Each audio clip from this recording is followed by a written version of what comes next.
हरे कृष्ण। तिमिरान्धस्य ज्ञानाञ्जनशलाकया चक्षुरुन्मिलितं येन तस्मै श्रीगुरवे नमः। नमो विष्णुपादाय कृष्णपृष्ठाय भूतले श्रीमते लोकनाथ स्वामिनीति नामिने। नमो विष्णुपादाय कृष्णपृष्ठाय भूतले श्रीमते भक्तिवेदान्त स्वामिनीति नामिने।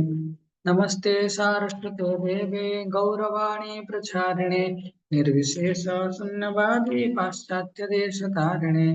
जय श्री कृष्ण चैतन्य प्रभु नित्यानंद श्री अद्वैत गदाधर श्रीवासादि गौर भक्तवृंद। हरे कृष्ण कृष्ण कृष्ण हरे हरे, हरे राम राम राम हरे हरे कृष्ण।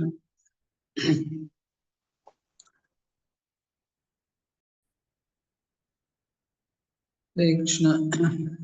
तो ब्रज 84 कोस परिक्रमा में सबको पुनः स्वागत। आज छठा दिन है। आज हम जाएंगे संतनु कुंड से राधा कुंड तक। हरे कृष्ण।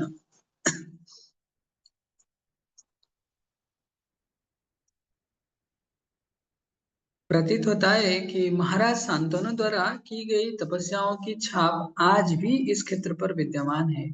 सुविधाओं के अभाव के कारण विशेषतः विदेशी भक्तों ने इस स्थान पर तपस्या का अनुभव किया। पानी कम और बिजली लगभग न के बराबर।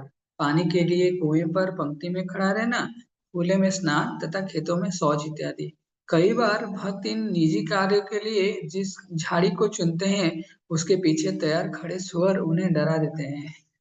आरंभिक दिनों में अनेक विदेशी भक्तों को दस्त लगने लगे। पैरों के छाले देशी विदेशी का भेद नहीं करते।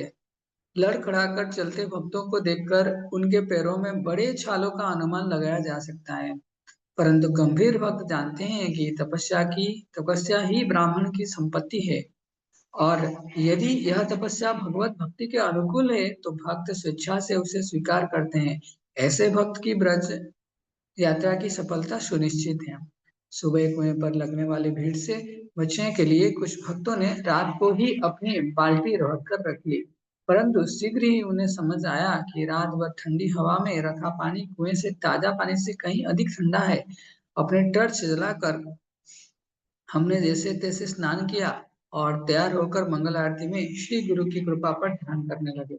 महाप्रभु कीर्तन नृत्य गीता बारित्रमाद्यन् मनसोरसेन रोमाञ्चकं पाश्रुतरङ्गभाजो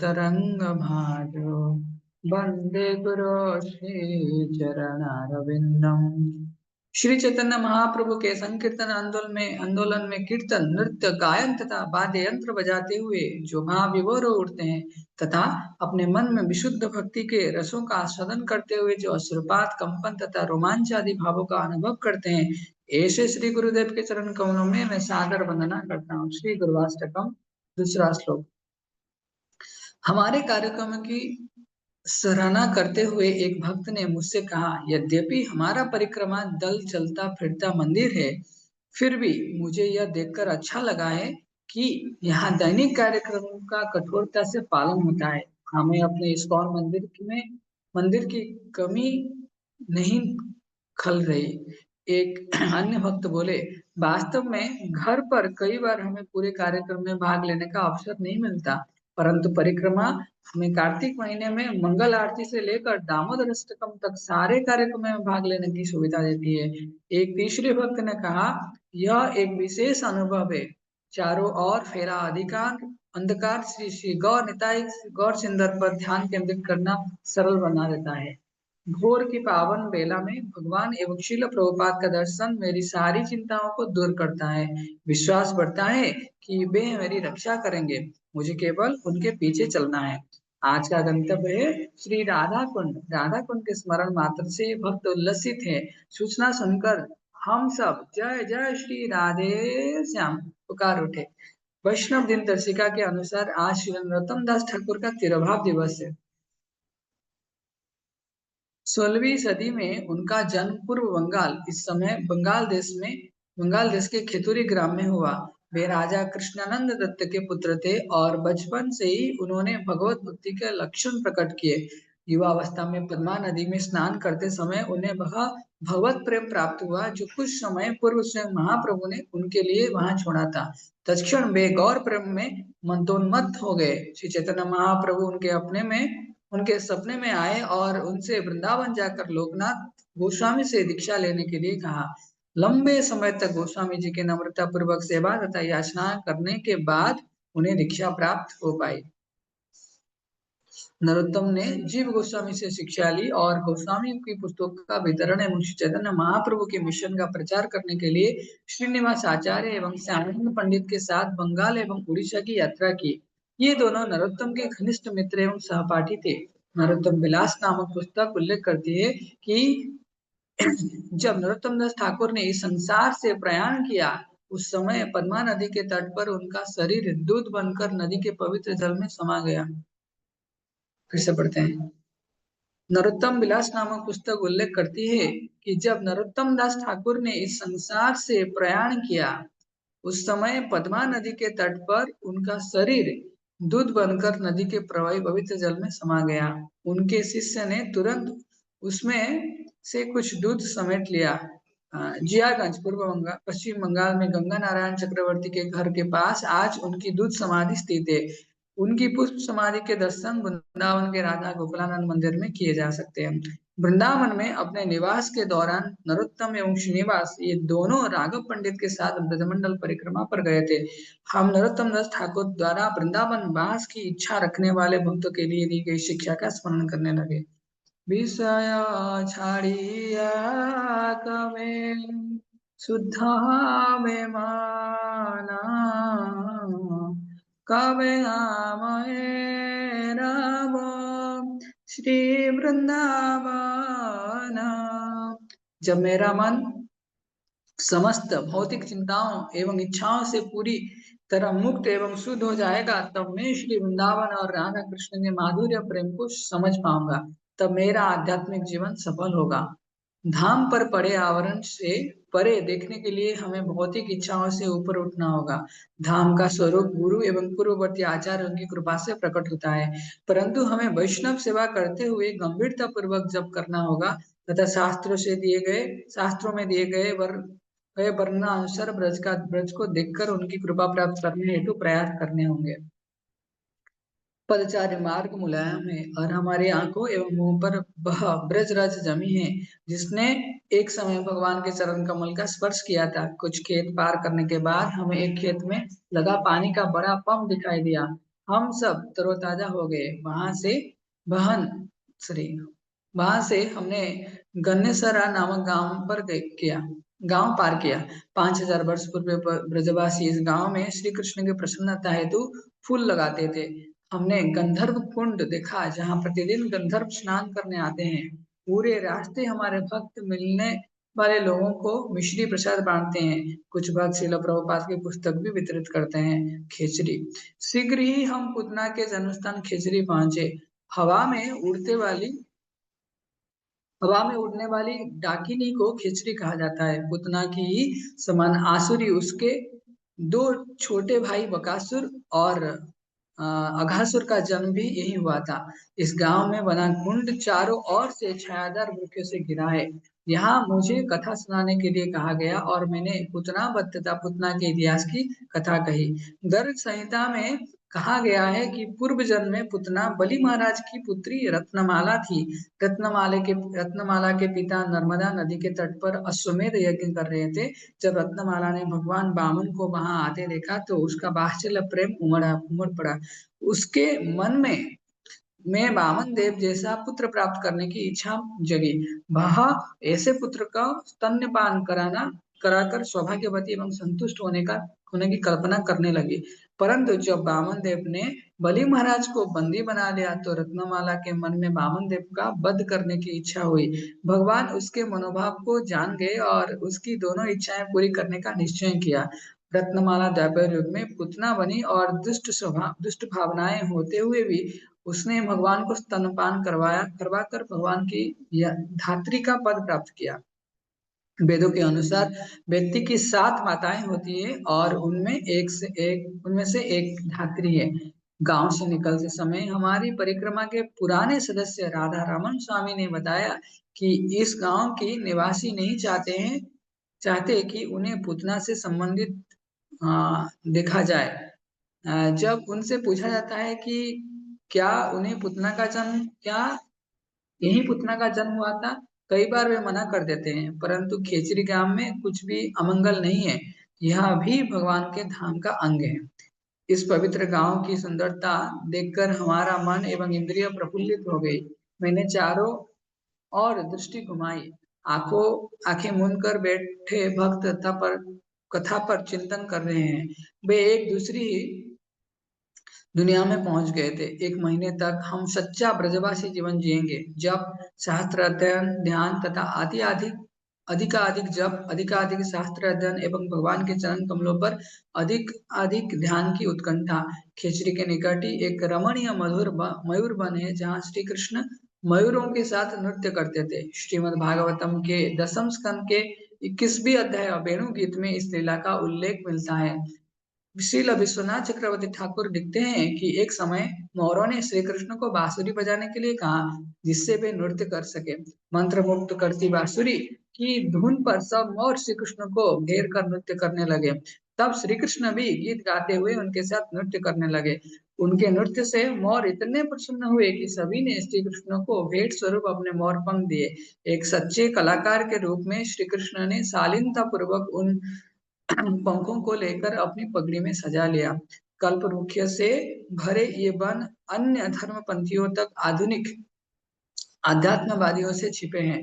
ब्रज के वन उन लोगों के लिए एक गुह्य उपहार है जो प्रामाणिक गुरु शिष्य परंपरा के संपर्क में आए हैं। देखा जाए तो हमारे अंदर श्रील प्रभुपाद की कृपा प्राप्त करने की क्या योग्यता थी। हम अत्यंत भाग्यशाली हैं। हम स्वयं श्रील प्रभुपाद तथा उनके निष्ठावान अनुयायियों की से मिले हैं। उनके माध्यम से हम जान पाए कि जीवन का लक्ष्य गोलक वृंदावन में प्रवेश करना है। श्री कृष्ण की मोरों के साथ नृत्य जैसी मधुर लीलाएं आज भी यहाँ हो रही है। अभी चले श्रद्धा तथा स्थिर भक्ति द्वारा हम उन्हें देख सकते हैं। जब हमारी आंखों में प्रेम का अंजन लगा होगा, केवल तभी हम अपनी इंद्रियों की पहुंच से कहीं परे इस दृश्य को देख सकते हैं। बहुला वन स्कंद पुराण के मथुरा खंड में कहा गया है, भगवान विष्णु की पत्नी बहुला सदैव इस वन में निवास करती है। बहुला वन में स्थित पद्म वन नामक स्थान की यात्रा करके व्यक्ति महान पुण्य प्राप्त करता है। मथुरा महात्मा। बहुला वन खिचड़ी से लगभग 1 किलोमीटर दूर है। इस वन का नाम एक गाय के नाम पर पड़ा है, जिसने अपने सत्यनिष्ठा से भगवान की कृपा प्राप्त की है। पद्म पुराण में यह कथा आती है, एक समय एक शेर ने बहुला को पकड़ लिया, परंतु बहुला को अपने नवजात बछड़े की चिंता थी। उसने शेर से याचना की वह उसे छोड़ दे और वह अपने बछड़े को दूध पिलाकर अवश्य लौट आएगी, तब वह उसे खा ले। शेर मान गया। बहुला अपने वचन अनुसार लौट आई। तब उसे पता चला कि वह शेर अन्य कोई नहीं, स्वयं धर्मराज थे, जो उसकी सत्यनिष्ठा की परीक्षा लेने आए थे। श्री कृष्ण भी वहां आए और बहुला से इतने प्रसन्न हुए कि उसे अपने एक पत्नी का पद प्रदान किया। यह लीला कार्तिक शुक्ल पक्ष की अष्टमी के दिन हुई। यह दिन बहुलाष्टमी के नाम से विख्यात है। इसी दिन राधा कुंड आविर्भाव दिवस भी मनाया जाता है। इस दिन अर्धरात्रि समय हजारों तीर्थयात्री राधा कुंड में स्नान करते हैं। मान्यता है कि ऐसा करने से व्यक्ति शीघ्र ही कृष्ण प्रेम प्राप्त करता है। वह समय आने में केवल 2 दिन बचे हैं और हम आतुरता से उसकी प्रतीक्षा कर रहे हैं। कई बार कृष्ण बलराम अपनी गायों को चराने भोला बनाते हैं। अपने ब्रज यात्रा के दौरान श्री चैतन्य महाप्रभु ने यही पशुओं, पक्षियों तथा वृक्षों के साथ मधुर भावनाओं का आदान प्रदान किया है। और वे सब जानते हैं कि महाप्रभु के रूप में अनेक श्याम सुंदरी वृंदावन लौटकर उनके श्याम सुंदरी वृंदावन लौटकर आए हैं। महाप्रभु को देखकर घास धरती गायों के झुंड उच्च स्वर में रंभाने लगे। उन्हें अपनी ओर आता देखकर महाप्रभु प्रेम की तरंगों में स्तब्ध रह गए और गायें अत्यंत स्नेहपूर्वक महाप्रभु के शरीर को चाटने लगी। कुछ शांत होकर श्री चैतन्य महाप्रभु भी गायों को पुचकारने लगे। गायें महाप्रभु का संग छोड़ नहीं पा रही थी और उनके साथ चलने लगी। भंवरे तथा तोते एवं कोयल जैसे पक्षी उन्हें देखकर पंचम स्वर में गाने लगे और मोर उनके सम्मुख आकर नृत्य करने लगे। श्री चैतन्य महाप्रभु प्रत्येक वृक्ष तथा लता का आलिंगन करने लगे और वे सब भी मानो ध्यान में अपने पुष्प तथा फल अर्पित करने लगे। महाप्रभु की देह अस्थिर हो उठी और अश्रु कम पुलक आदि लक्षण प्रकट होने लगे। अत्यंत उच्च स्वर में वे हरि बोल बोलने लगे। तब महाप्रभु एक हिरण का गला पकड़कर रोने लगे। चेतन चेतामृत मध्य लीला। संकर्षण कुंड का तट ढलवा और स्वच्छ है। कुंड के दक्षिणी तट पर बहुला गाय का एक मंदिर है। मंदिर के दीवार पर श्री कृष्ण बहुला और शेर के रूप में यमराज की नक्काशी की गई है। सूरज ठीक हमारे ऊपर है और अब भी हमें लंबा रास्ता तय करना है। एक नहर के पास रुककर हमने निकट के खेत में नाश्ता लिया, फिर अपने बोतले में भरकर और टोपियों एवं पगड़िया से सिर ढककर हमने राधा कुंड की यात्रा आरंभ की। हमारे मार्ग सामान्य मार्ग से हटकर है। सामान्यतया लोग वृंदावन राधा कुंड मार्ग से जाते हैं, जिसमें राल और बस्ती नामक दो गांव आते हैं। हम इन दोनों गांवों में नहीं जा पाएंगे, परंतु पुस्तक में इनका एवं कुछ अन्य स्थानों का वर्णन अवश्य करेंगे। बसती का अर्थ है निवास। रावल से बरसाना जाते समय महाराज वृषभानु ने कुछ समय यहाँ निवास किया था। धीरे धीरे इस गांव का नाम बसती पड़ गया। यहाँ से 3 किलोमीटर दक्षिण पश्चिम में श्रीमती राधा रानी की नानी मुकरा का गांव मुकराई है। जिस समय महाराज वृषभानु बरसाना स्थानांतरित हुए, उसी समय कंस द्वारा भेजे असुरों के आतंक को देखते हुए नंद महाराज ने भी अपने समुदाय के साथ गोकुल से नंदग्राम जाने का निर्णय लिया।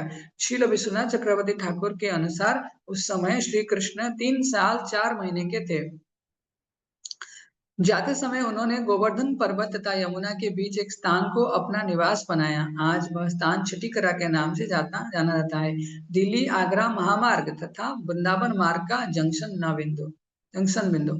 इससे पहले छठीकरा का नाम था सकटावर्थ। यहाँ निवास के दौरान ब्रजवासियों की सुरक्षा के लिए सारे सकटों बैलगाड़ियों को गोलाकार आवृत रूप में खड़ा किया गया था। वे 3 साल 4 महीने सकटावर्थ में रहे। तब श्री कृष्ण नंदगाम चले गए और मथुरा जाने से पूर्व पुनः 3 साल 4 महीने नंदग्राम में रहे। छठीकरा और राधा कुंड के आधे रास्ते में राल गांव है। यह बसती से 7 किलोमीटर उत्तर पूर्व में स्थित है। छठीकरा पर नंद महाराज का पड़ाव इतना विस्तारित था कि राल तक फैला था। इस क्षेत्र में एक अन्य महत्वपूर्ण स्थान है सूर्य कुंड। यह छठीकरा और राधा कुंड के बीच से उत्तर की ओर जाने वाली एक सड़क पर स्थित है और बसती से 7 किलोमीटर उत्तर में है। भगवान के अवतरण को जानते हुए देवतागण उनका दर्शन लेने के लिए आए।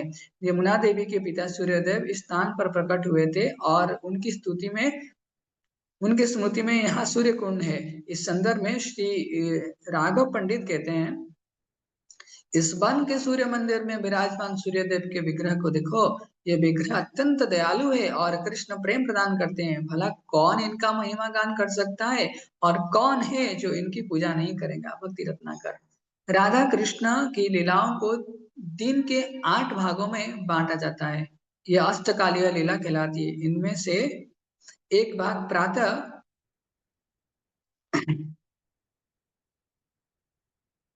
इनमें से एक समय प्रातः 10:48 से दोपहर 3:36 तक होता है। इसी दौरान सूर्य कुंड पर सूर्य पूजा की जाती है। एक दिन श्री कृष्ण ने एक पुजारी का और मधुमंगल ने उनके सहायक का वेश बनाया और जब श्रीमती राधा रानी वहां सूर्य पूजा के लिए आई, उन दोनों में ने राधा रानी की तथाकथित पूजा में सहायक की। वस्तुतः श्रीमती राधा रानी के सूर्य तो श्री कृष्ण ही है। राधा रानी की सास जटिला भी इस पूजा में थी, परंतु उन्हें श्री कृष्ण की अलौकिक चालाकी की कोई भनक नहीं पड़ी। हमारी अधिकांश सड़कें पक्की है। लंबी दूरी और गर्मी हमें थका रही है। अंततः हम थोड़ा विश्राम करने के लिए एक विशाल वटवृक्ष के नीचे रुके। हमें प्रोत्साहित करते हुए इष्टदेव दास बोले, हम राधा कुंड से केवल 6 किलोमीटर दूर है। भक्तों में उत्साह भर आया। सबने एक स्वर में जय जय कहा। हम 2 तिहाई रास्ता तय कर चुके हैं। तरोताजा होकर हमने यात्रा जारी की। हमारी आंखों सड़क किनारे लगे मील के पत्थरों को खोज रही थे। ये रंग हुए पत्थर अत्यंत शुभ है, रंगित करते हैं कि हम अपने जीवन के लक्ष्य निकट आ रहे हैं, इंगित करते हैं कि हम अपने जीवन के लक्ष्य को निकट आ रहे हैं। हमारे कीर्तन दल अधिकतर हरे कृष्ण महामंत्र का ही कीर्तन करता है और किसी स्थान विशेष पर आचार्य द्वारा रचे उपयुक्त भजन भी गाते हैं। ब्रजमंडल परिक्रमा के दौरान हम अक्सर श्री भजता महिमामृत गाते हैं और आज तो हम और अधिक तन्मयता से इसे गा रहे हैं। जय राधे जय कृष्ण जय वृंदावन, श्री गोविंद गोपीनाथ मदन मोहन, राधा कुंड श्याम कुंड गिरि गोवर्धन, कालिंदी जमुना जय जय महावन। श्री ब्रजधाम महिमामृत। इस समय इस गीत का दूसरा पद विशेष महत्व रखता है। मृदंग वादक अपनी पूरी शक्ति कीर्तन में उड़ले रहे हैं और भक्तगण उत्साह पूर्वक प्रमुख कीर्तनकार के चारों ओर नृत्य कर रहे हैं। राधा कुंड के दर्शन की उत्कंठा को रोक पाना कठिन हो रहा है। तो आज हम बहुलावन से निकलकर राधा कुंड की ओर जा रहे हैं। इस दौरान हमने वृंदावन के वन में प्रवेश किया। यह ब्रज के 12 वनों में से 5वां है। राधा कुंड और गोवर्धन वृंदावन क्षेत्र में आते हैं और इसी प्रकार बरसाना, नंदगांव, यावट, शेरगढ़ और चीरघाट भी। राधा कुंड।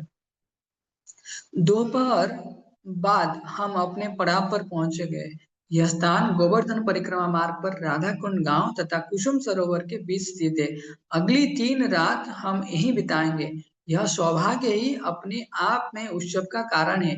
हम ब्रह्मांड के सर्वाधिक पवित्र स्थान की धूलि में रहेंगे। हरि बोल। हमारे साथ आए भक्त अरुण राधा कुंड दर्शन का अपना अनुभव बताते हैं। वे परिक्रमा दल में बहुत पीछे छूट गए। जब वे राधा कुंड के टी जंक्शन पर पहुंचे तो उन्हें मालूम नहीं था कि दाएं जाना है या बाएं, और उन्हें हमारे परिक्रमा दल का कोई सदस्य भी दिखाई नहीं दे रहा था। वे बताते हैं, उस इसी उलझन में मैं वहां खड़ा ही था कि एक अधेड़ माताजी वहां पहुंची। उन्हें भी दिशा का ज्ञान नहीं था। अंततः हमने श्री कृष्ण पर निर्भर रहते हुए दाएं मुड़ने का निश्चय किया। हम सीधे राधा कुंड पहुंचे। उस सुंदर दृश्य का दर्शन करने के पश्चात हम समझ गए कि अपने शिविर पहुंचने के लिए हमें दूसरी दिशा में जाना होगा। मुझ पर तो निश्चित ही विशेष कृपा थी।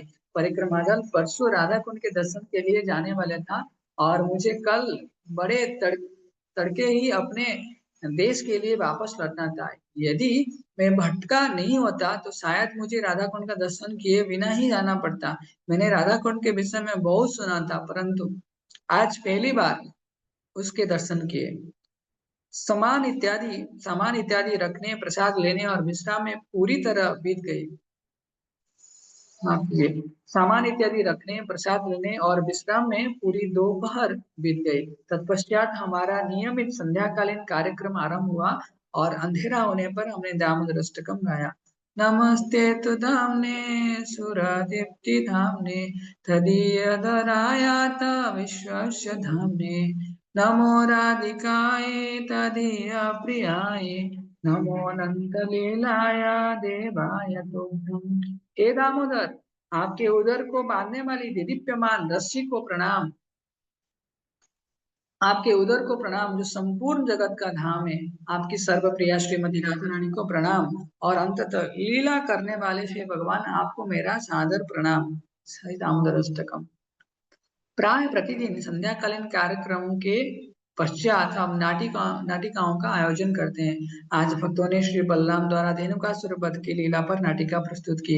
राधा कुंड परिक्रमा परसों निश्चिंत की गई। कल गोवर्धन परिक्रमा का अतुलनीय सौभाग्य हमारी प्रतीक्षा कर रहा है और हम गोवर्धन पर्वत के विषय में पढ़कर इसकी तैयारी कर रहे हैं। मार्ग लंबा है और स्वयं को तैयार रखने के लिए हमने रात्रि थोड़ा जल्दी सोने का निश्चय किया। हरि बोल। हरे कृष्ण। श्रील प्रभुपाद की जय। समस्त भक्त वृंद की जय। इसी ब्रजमंडल दर्शन की जय। लीला श्लोकनाथ स्वामी गुरु महाराज की जय। जय गौर प्रेमानंद। हरे कृष्ण का नाम 7वां अध्याय श्रवण करेंगे। हरे कृष्ण।